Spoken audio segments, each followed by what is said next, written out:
time for the best coverage of the top stories in sports.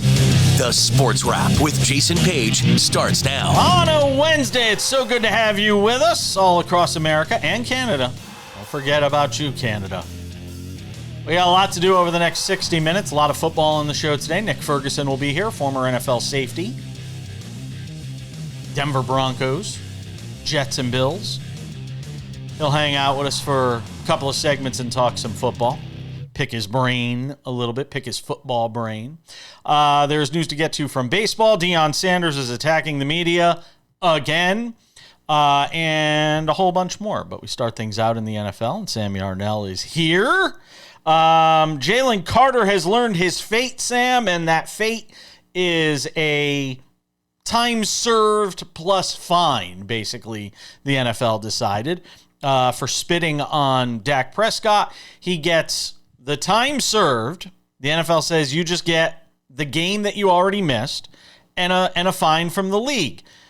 Now, why would they not want to punish him for more than that? Oh, because they're playing the Chiefs this week. So they don't want to punish him for anything more than that because you want to have all the best players on the field for that Super Bowl rematch between those two teams. It sets a new precedent, Sam, that we could certainly say that the league is setting a new precedent by basically saying you spit on a guy, you're going to get, one game and a fine. There you go. Yeah, it still feels like Jalen Carter's on thin ice. So there's so many thoughts. It is weird that they say that the time served thing applies here, and yeah, them playing the Chiefs probably has something to do with it because they do want him involved in that game, I could imagine. But listen, the Jalen Carter thing is far from over. I'll stand by what I said when we first talked about this happening on Friday, which is it's going to be hard for this guy to get a meaningful second contract in the NFL. And I only say that because of things that I learned over the weekend, which are apparently Jalen Carter has a propensity to show, not necessarily in public, that his actions as they've been, how do I put this nicely, supposed by many people, may be much closer to the truth. It has come to my attention that there may be multiple instances that the Philadelphia Eagles have dealt with in-house of Jalen Carter acting amiss, we'll say. So it just seems like he is one who is not long for the NFL because, again, in college football, you can get away with a lot of stuff like this on sheer talent. And I think Jalen Carter is learning very quickly that is not the case in the NFL. And there have been plenty of people that have come before him who have treaded down a similar line, and unfortunately it shortens their careers exponentially. I'm very worried that we've reached the same impasse with Jalen Carter. I got to tell you, you've seen it as much as I have. Lots of guys get second and third and fourth chances even in this league, though. A lot of guys, and in the case of Jalen Carter, he got a second chance before he even got into the league. So to me, I don't necessarily buy into the idea that, for Jalen Carter, the league stands for not for long, because I think ultimately there will always be, Sam, there's always going to be one, all it takes is one owner. All it takes is one owner that is desperate enough to win in a league that is year to year. All it takes is one owner that is desperate enough to win that says, I'll sign Deshaun Watson even though ... and I'll give him the biggest quarterback contract on the planet even though we know he did ... I just think there's always going to be somebody out there. Jerry Jones. I just think there's always going to be somebody out there. If you told Jerry Jones tomorrow that Jalen Carter had been released for, I don't know, spitting, on players or stepping on somebody's head or doing something, just doing something untoward, whatever it may be. And I'm not saying he stepped on anybody's head. I'm just throwing out an example of something heinous. You're telling me Jerry Jones wouldn't find a way to sign Jalen Carter? Of course he would.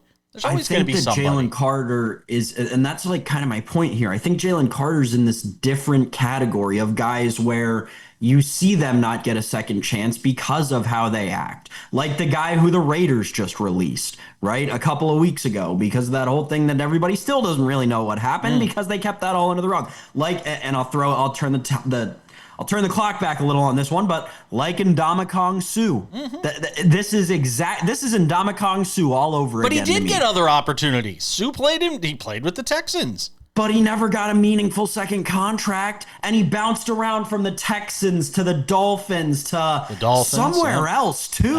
Like he was a guy who could never find a long-term home after that first contract from that high draft pick with the Lions ran out. And to me, this is that same kind of thing. It's a guy who, like Ndamukong Suh, had notable examples in college of not being able to control his emotions or his actions, both on and off the field. You saw like very, very, very small flashes of it through Ndamukong Suh's first years as a Raider, or as a Lion, But then as he moved on to Houston and Miami, you really saw it start to come out. I fear that we're going down the same path with Jalen Carter. In the last minute or so here, did the NFL get it right, though? Is this the right precedent to set? Is this the rule that we're now going to put in for spitting on guys? And is that enough? Because I don't know if it is.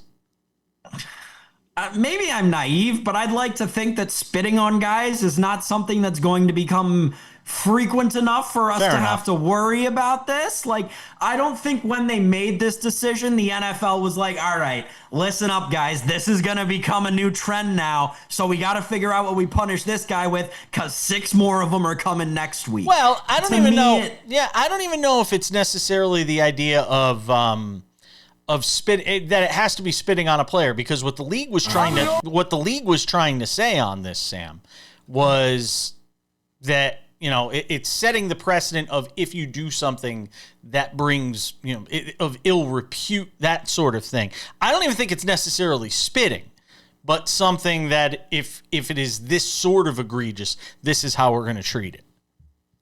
Yeah, but you see guys get like suspended multiple games for fights and stuff still. So I think that there's precedent for other like on-field misconduct that excludes spitting. And again, maybe I'm naive, but I want to believe that this was just a once in a million kind of thing, because it was kind of disgusting. Yeah, bodily fluids. Yeah, right. As my old buddy Jack Silver used to say, it's never good to talk about bodily fluids. All right, we're done with it. Well, until we talk to Nick Ferguson next.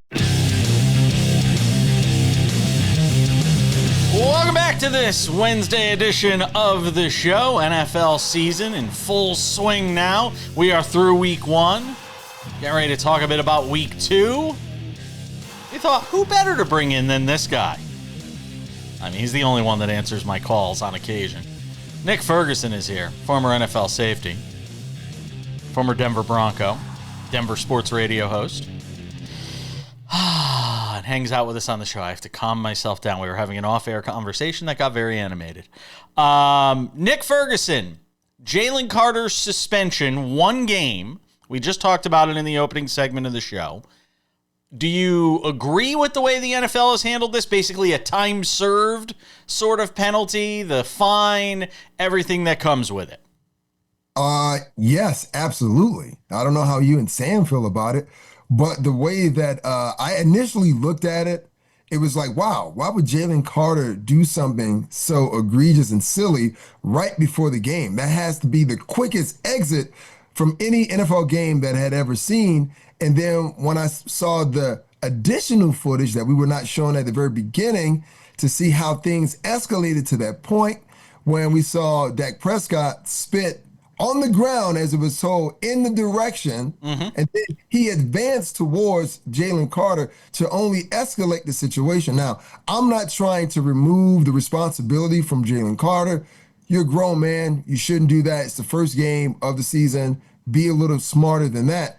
But Dak Prescott played the antagonist in that position because he spat in his direction, albeit on the ground. Now, if you know anyone from the hood, they would tell you when someone spits in your direction on the ground, that guess what that means? That's go time. Oh, is it? Is that go? See, I'm sorry, I didn't grow up in the hood. Yeah. I lived a sheltered life in East Haven, Connecticut, where we had like 2 black kids in the entire school.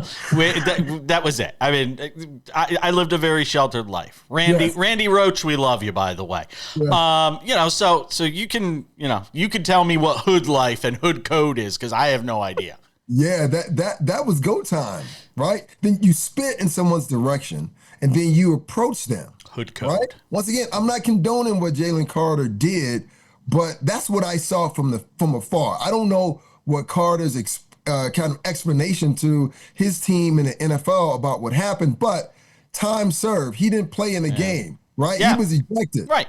So I agree with it. All right, Sam, hood code. You got hood code, Sam? You know hood code? Growing up in the DMV? Maybe it's just because I grew up in a little bit more of an urban area. But if you do that, it's 100. Yeah, it's time to go. I'd be if I were in jail for 3 days, I'd be dead. I wouldn't survive. I'll put it to really quickly. I'll put it to you, JP, like this. You bowl, right? Yes. Your opponent looks across the lane and spits down on the ground. What does that mean to you? Oh, it's on. It's on like Donkey Kong. Yeah. Yes. Oh, yeah. It's on, man. Sam? Nick, who's the biggest, we're talking about this and Dak Prescott being an instigator and Jalen Carter, for lack of a better term, being a little bit of a hothead in that moment. Who's the biggest instigator and who's the biggest hothead that you can remember playing with? Wow. Biggest... well, you know what? There wasn't any guys that I played with personally who... Come on, really? All those years? You didn't play with any hotheads? I mean, once again, our section of football, our era was a little different. I mean, it was trash talk. Right. With that being said, who could it be? What's the guy who played for the Pittsburgh Steelers? Edge rusher. Rodney Harrison? No. His son now plays for the Pittsburgh Steelers. His name eludes me right now. Oh, I know who you're talking about. He played at UConn. Yes, he was an outside pass rusher. But anyway, there were some guys like Steve Smith, right? That dude, he ran hot all the time, and he yap, almost like a little chihuahua or something. Like he had something to prove, right? So he was definitely one of those guys who talked a lot. I don't think we can move to other games now, because as much as it's fun to talk about Jalen Carter for half the show, we probably shouldn't. Hood code. Nick, out in your neck of the woods, obviously the Broncos get a big win in week 1 over Cam Ward in his debut regular season game. But Bo Nix didn't look great. What were your main takeaways from the Broncos quarterback after what wasn't a great showing in week 1?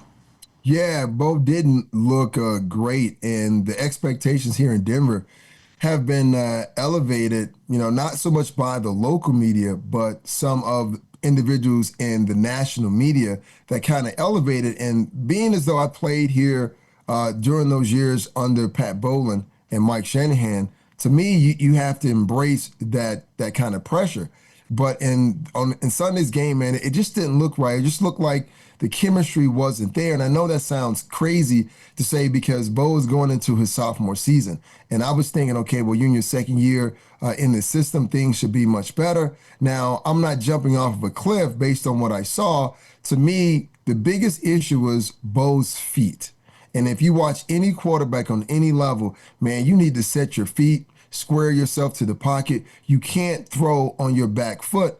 And the first thing when I thought about when I saw it, it reminded me of Jay Cutler, a guy I played with, because he was said to have had a strong arm like a John Elway, but he never really set his feet. He relied too heavily on his arms to kind of muscle the ball down the field. And that's kind of what I saw with Bo. Are these things all correctable? Yes. But when there's so much hype built up about what's going to happen in his second year, and there was talks about the Broncos going to the Super Bowl, that only elevated things to a point, almost like what Arch Manning faced, going against Ohio State. The hype was so big, it's just like, well, he just fell off the cliff. What happened? I thought everyone said that he was this guy. The same thing happened with Bo But once again, I'm not in panic mode. I want to see how things happen in week 2. If we see the similar things in week 2 and they haven't improved, then it may be cause of concern. Yeah, I would think correcting mechanics mid-season is difficult. And I bring up the example of Coco Gauff at the U.S. Open, who's trying to redo her entire serve in the middle of a Grand Slam against the best players in the world. And I'm sitting there watching this going, how are you doing this in the middle of a tournament? I would think in the middle of the season, if it is something mechanical, it would be difficult to fix, Nick. 30 seconds left in the segment. Go ahead. Well, to me, that's what being a professional athlete is about. You have to be able to make in-game adjustments. We say the same thing. Yeah, but when people panic, they revert back to their old mechanic. That's why I think it would be difficult to do mid-season. But you have to try. You have to try to break tendencies. And you're right.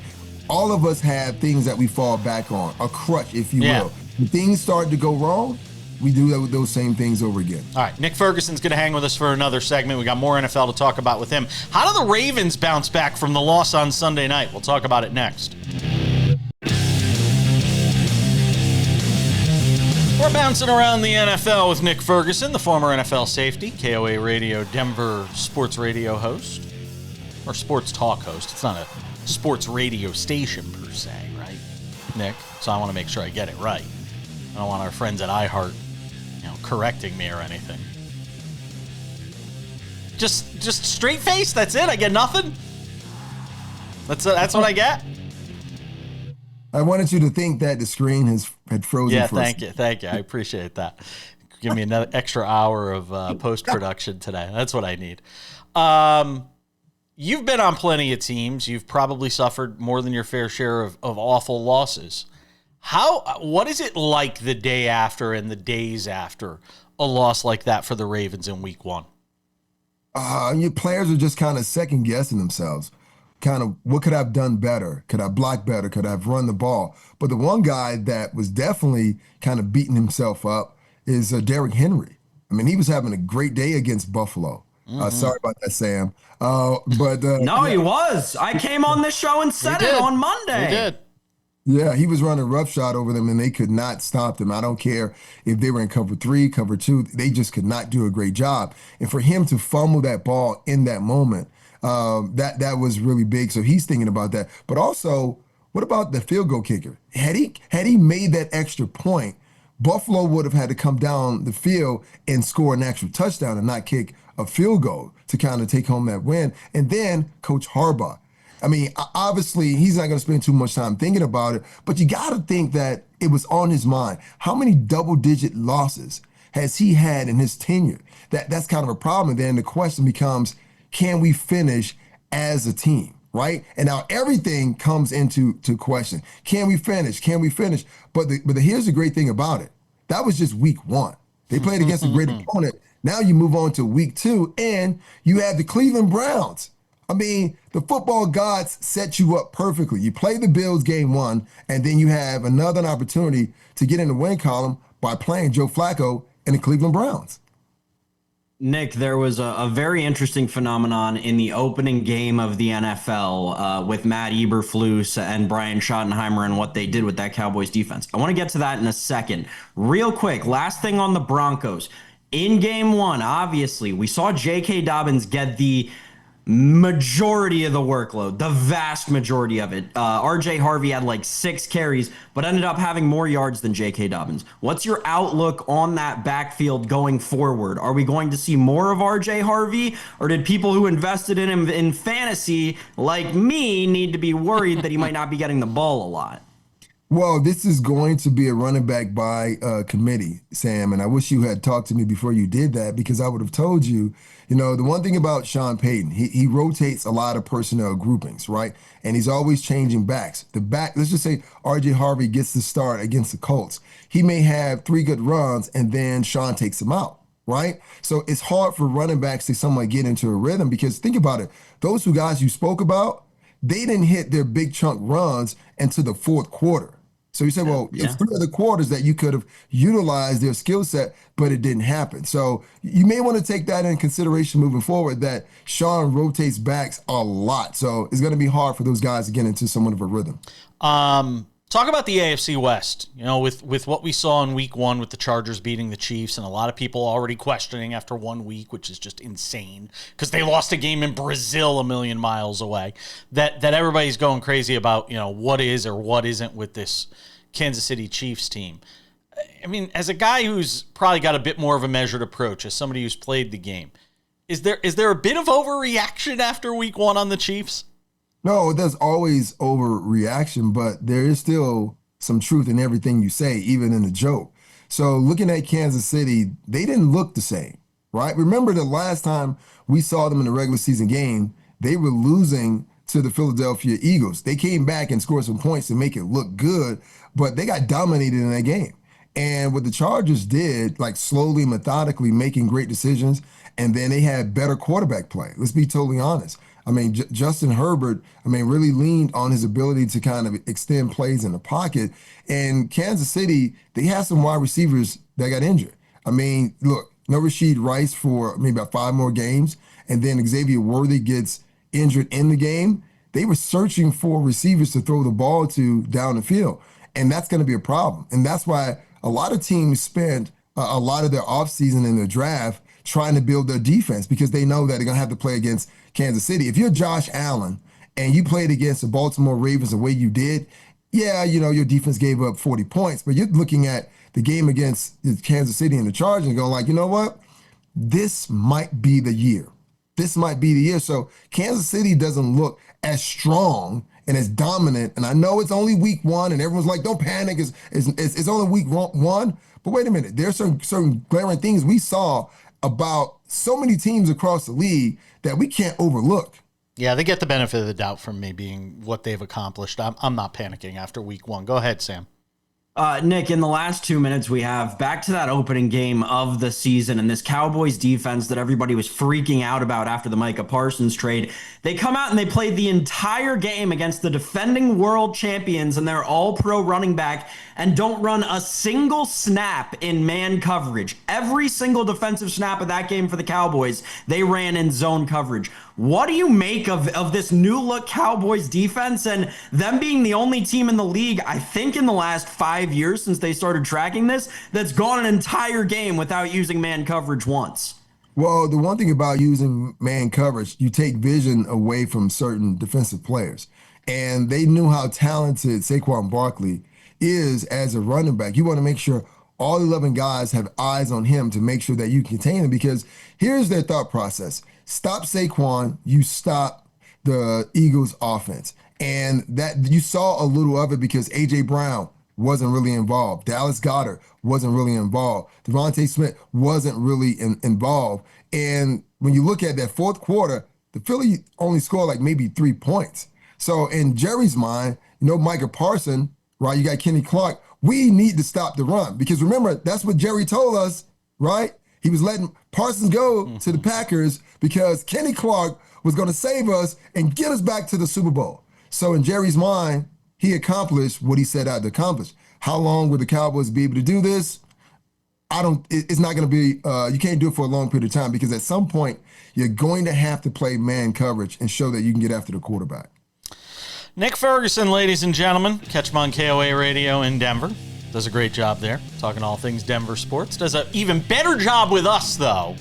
Yeah, talking about a great answer. Talking about all things football. See, Thank look you. at that. Wow, you guys, you need a room? Well, Do you want me to step away? You guys no, can. you good? Okay, I thought at some point you were going to ask me about Coach Prime, but I guess we don't have enough time. We'll save that for the bonus segment on YouTube. We're coming back.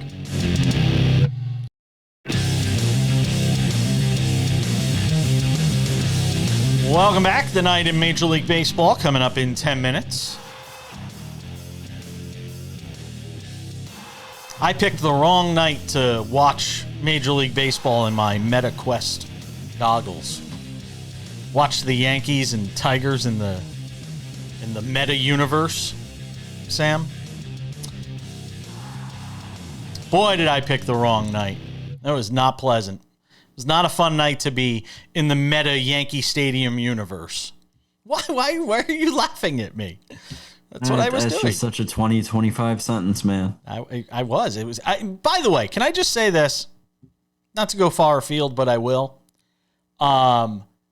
If you have the MLB app with Meta Quest, like if you're somebody that loves sports, I can't speak to what other sports look like in the Meta goggles because the only one I've watched is baseball. Out of this world. I mean, just simply out of this world. Watching baseball inside these things, like the information, the data, it is out of. It's fantastic. Even when the Yankees are getting blitzed by the Tigers because their bullpen implodes. Sam Yarnell, let's talk about Deion Sanders, who lashes out at the media again. His Colorado Buffaloes are 1-1. Lost to Georgia Tech. Then they beat up on the Sisters of the Poor in Delaware. No offense to our friends watching in Delaware on Masson. But an interesting question came up regarding the quarterback situation at Colorado, and maybe a change coming there as far as the starter is concerned. Pete Thamel had the reporting on it, and that's not who starts for them isn't all that important. They're going to suck this year anyway, as they basically have under Deion throughout the entire time he's been there. And don't tell me about 9 wins last year because they haven't beaten anybody since he got there. But this is Deion yesterday responding to a question about Pete Thamel's reporting from ESPN. Take a listen or a watch. In today's media, we don't care about being correct anymore. We just want to be first. And there's no subjection to you when you're wrong. Nobody says nothing. You just go with it. I'm not saying that's the case, but that's where we are in media. Nobody gives a darn about being correct and being right. Everybody just want to be first. That don't make no sense to me. I would love the integrity that we once had with media. I would love that. Sam, Deion taking on the media. I'm going to just say this. Deion, I don't care what you think about the media. You know what you get paid to do? Win football games, Sam. He's 13-12 as the head coach of this team. He hasn't beaten a ranked opponent worth a damn. He got destroyed in the Alamo Bowl last year. He's going to be under 500 again this year. He'll probably be under 500 when his career ends at Colorado, which will probably be after this year when they give him some ceremonious send-off because of his health. And we only wish the best for him when it comes to his health. But as a football coach, I'm sorry, he's just not that good of a football coach. That's what this boils down to. This is a smoke screen. It's just Deion, trying to change the conversation. Am I the only person on earth who listens to this? And I must be. I am the only person on earth, I am now saying this definitively, who listens to this and remembers that we are less than 4 years removed from Deion Sanders being a member of the media. Mm-hmm. Deion Sanders started an entire show around how he was going back to be a college football coach at some little HBCU, Jackson State, and how he's going to build that program up. And there was a whole media company that funded it. And he went on programs for that media company regularly to talk about college football and football in general. Like, this is so beyond the pale in terms of hypocritical. So like, yeah, dude, whatever he wants to say, go ahead, put the cowboy hat on, put the big sunglasses on. You got 0 sons in the NFL. And you have one son who you forced a school to retire his jersey before he barely made the practice squad for the Cleveland Browns. That's almost hard to do. Yeah, I don't care. It's so done. It's been so done. Like, maybe the thing on this show that I've never been more right about is how much of a bust that whole family was. Well, I mean, Deion's a Hall of Famer, so I mean, not the entire family. In terms of coaching, absolute bust in terms of coaching. I agree. Nobody wants to say because everybody wants to be his friend. See, I don't have to worry about that because he's not going to be my friend anyway. So I don't care. But somebody's got to be honest enough to call this out for what it is. It's just changing the subject from the fact that you're already changing quarterbacks a couple of games into the season when it's your job to figure out who's the right guy to start from week 1. That's your job. And Pete Thamel, who is one of the most credible reporters out there, has been doing it a long time. Yeah. Long time. I know, because I was talking to him a long time ago when he wasn't too big to talk to me like he is now. I still love Pete, though. He does great work. But, I mean, this team, by the end of his run here, we're talking about a guy that's going to have 17, 18 wins, 19 or 20 losses. They're probably not going to a bowl game this year. And the good times are gone. Colorado brought him in to fix this program, not bring it back to a point where it's a 500 team. And again, don't give me 9 wins last year, because I'll give you 9 cupcakes that they basically beat every week of the season. And they barely beat North Dakota State. I'm sorry. We got to call it what it is. As a head coach so far, failure. Because he's going to leave Colorado a little better off than it was when he got there. A little better off. But not much. He's the football Doug Gottlieb.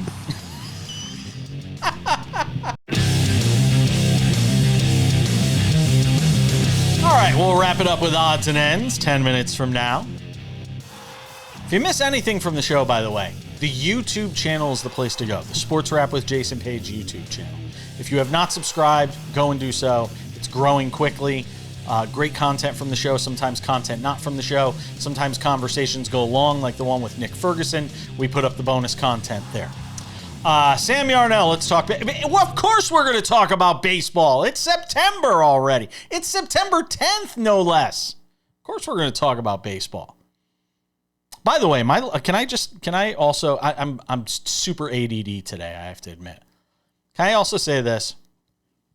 My local casino, I'm not going to say the name, that I spend a lot of money with. You know what their giveaway today is? You know what their giveaway is? A cooler with a 6-pack of Bud Light.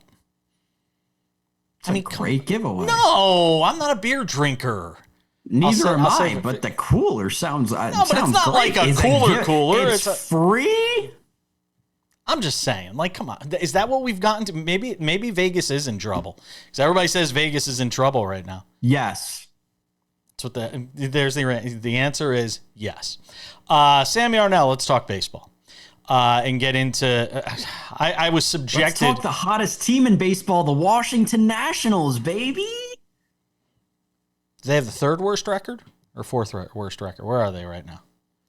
Over the last week, over the last 10 games, Wow. they're 7-3. So who cares? If only baseball seasons were decided in just a week. If it was a sprint. The Nationals are 60-84. By the way, they're going to go well under their win total.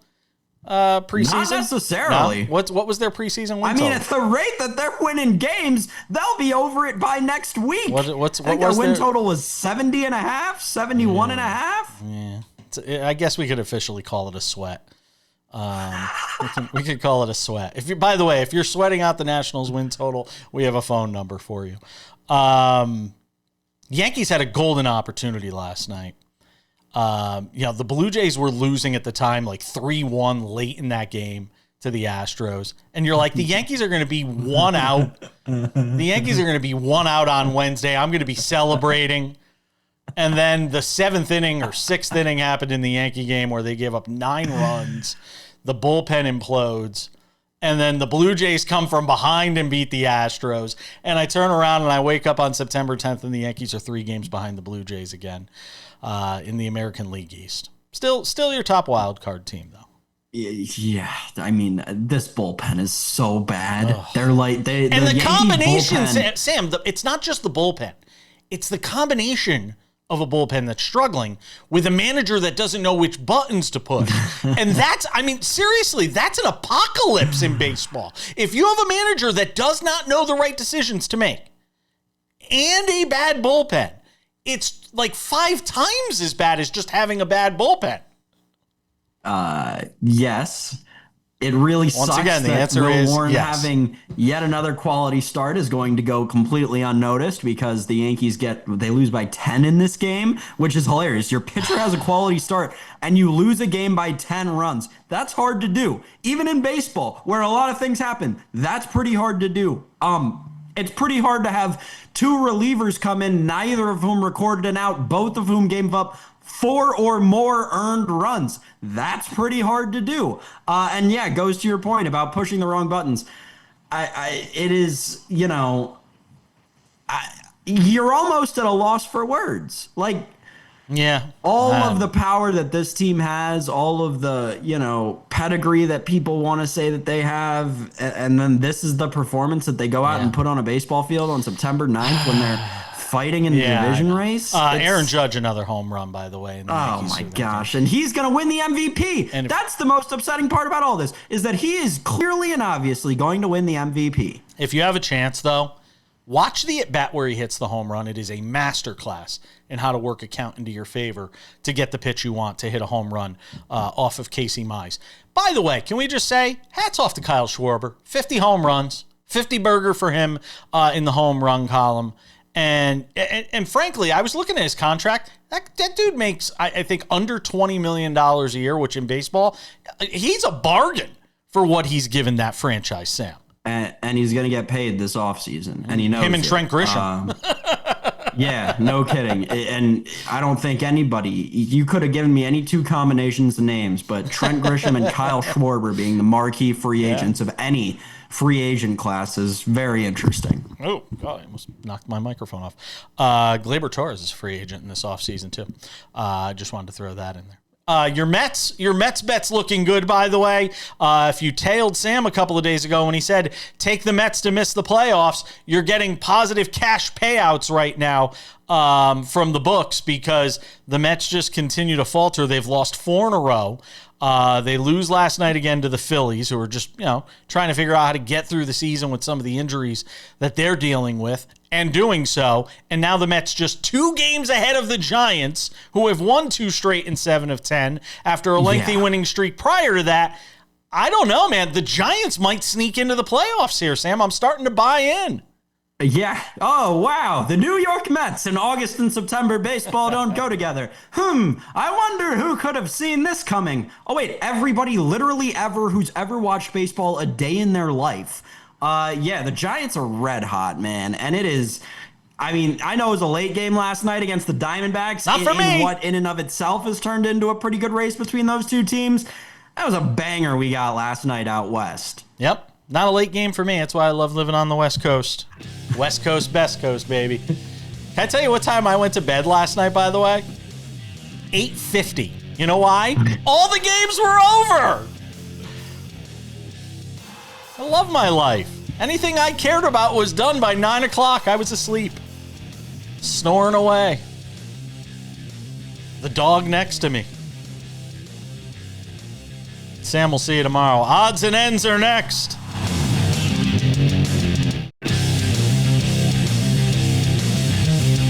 All right, just about time to say goodbye on this Wednesday edition of Sports Wrap. Tomorrow is Thursday. That means our good friend David Ardsma will be here.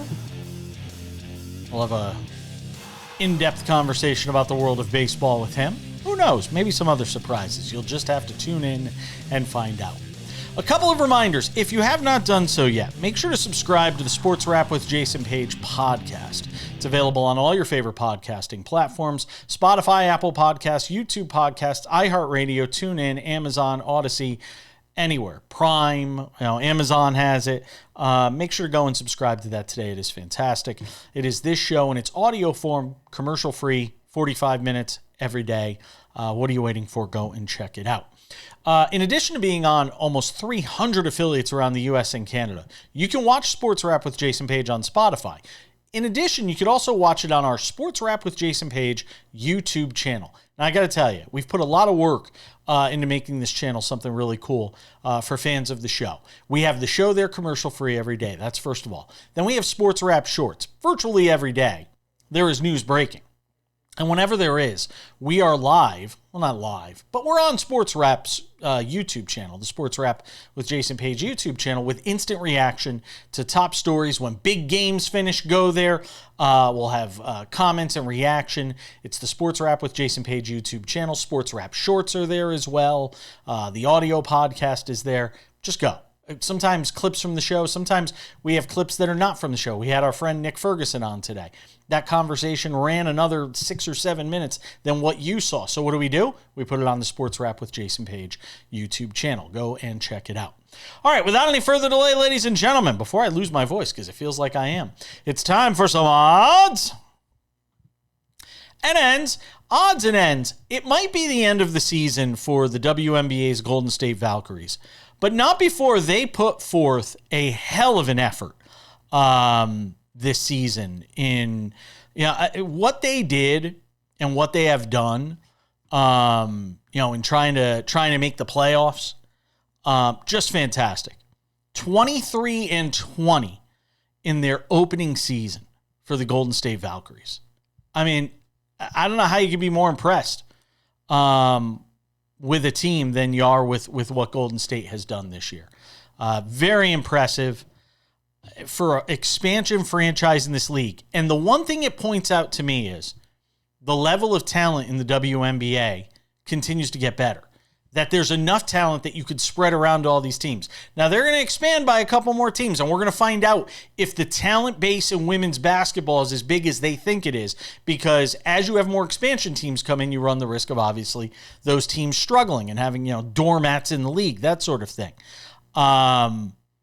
I give all the credit in the world, though, to what the Golden State Valkyries have done in getting themselves, into a position here, to be a successful franchise in year one. They are the model for future WNBA teams. We've seen it in hockey, but, in the NBA, you get an expansion team, they tend to struggle. You get expansion teams in baseball, they tend to struggle. Expansion teams in football, outside of maybe the Jaguars is one I could think of, they tend to struggle early on.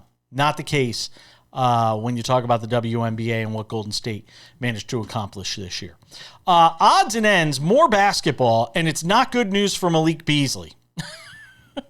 Just when you thought it was safe to, resume your NBA career. Now the NBA is conducting its own investigation into gambling allegations against Malik Beasley. First, you had a federal probe that went on this offseason, and the free agent guard was basically absolved of any wrongdoing in that probe. So we started to talk about, hey, now it's time for a team to sign Malik Beasley. Again, no matter what you think of the stories that have emerged about Malik Beasley and his mismanagement of money and the fact that he owes this person money and those people money, no matter what you might think, the guy deserves an opportunity to resume his NBA career, even if he's going to blow all the money he makes from that career. He deserves an opportunity. And now you have to wonder if anybody's going to sign him when the NBA is investigating allegations on NBA games and prop bets from the 2023-24 season when Beasley was with the Bucks. Beasley's attorney told ESPN his client is fully cooperating with the NBA investigation. David Perdue, by the way, had the story over on ESPN. So, again, he had been cleared of any wrongdoing. And again, now this story is being reported, and you have a guy's livelihood that's at risk. And you can't help but wonder, how many more times are we going to have to see this? And look, maybe the NBA's investigation uncovers something more than what the feds did. But again, say that out loud, and it doesn't make a lot of sense. This idea that somehow the NBA's investigators are going to uncover something more than what federal investigators were able to uncover. It's kind of weird to me. But maybe the NBA has different avenues, different things they can look for that the feds weren't looking for. And maybe they find something, which I even hate to say because it makes it sound like I'm saying Malik Beasley did something wrong and I'm contributing to the very thing that's keeping him from getting signed by another NBA team. But ultimately, how many more times are we going to see these sorts of allegations and investigations pop up where you have the feds or the NBA or different sports leagues investigating players and damaging their stock around the league because some prop bets went haywire and you think they have to be involved in it? I hate to sound like Sam Yarnell because this is what he would say, but it's not very fair to the players that this happens to, and then they're cleared, and their reputation's been tarnished, and it's hard to get a job. That's all I got to say about that. It's going to put a wrap on this Wednesday edition of the show. Thank you to Sam Yarnell. Thanks to Nick Ferguson for hanging out. Thanks to you for watching. I'm Jason Page. We'll see you back here on Thursday for another edition of Sports Wrap. Have yourselves a great one.